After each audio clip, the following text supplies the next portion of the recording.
Welcome back to another technical deep dive here in the debug zone.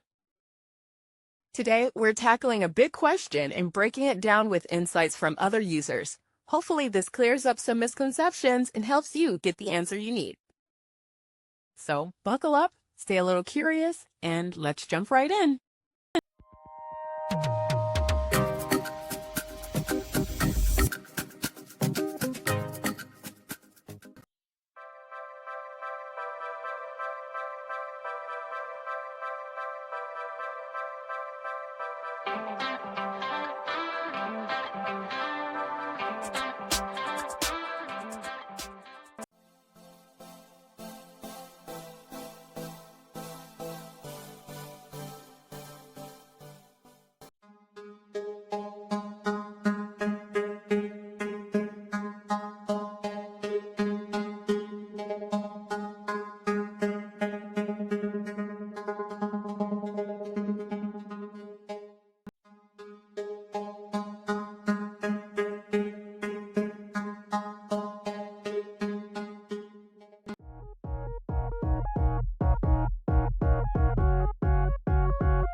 And that's a wrap.